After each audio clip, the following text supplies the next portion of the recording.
Hello, hello mga ate, mga kuya. Magluluto po tayo ngayon ng sugar-coated peanut. Simple lamang po ito at madali lang lutuin.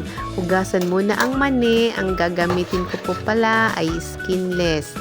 Hugasan lamang ito bago haluan ng 1 cup water at 1 cup sugar.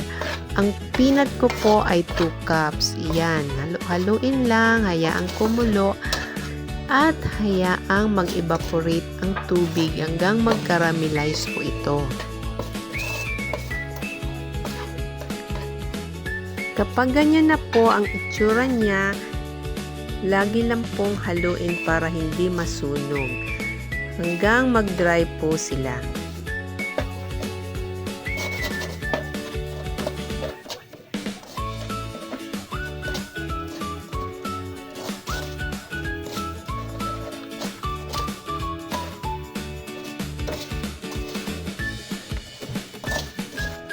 Tuloy lang po natin sa pagluto hanggang matunaw ulit yung mga nabuong asukal.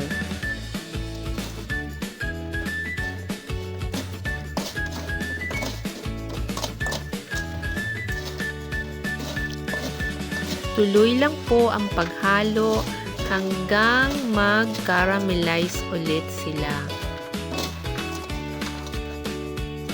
Ayan, nag-uumpisa na po siyang mag-caramelize ulit.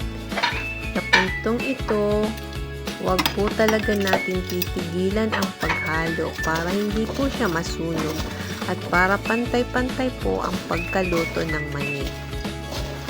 Makikita nyo po na nagbabrown na po yung asukal. Nagbi-melt na po siya. At ahayaan po natin siya para kumapit siya sa mani. Dapat po 2 sandok na ang gagamitin nyo para mas madali siyang mahalo.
Okay na po siya at kumapit na po lahat ang sugar sa mani.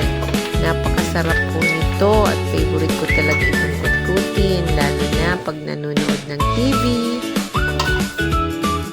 Ayan, ready na po ang ating sugar-coated peanut. Thank you for watching po.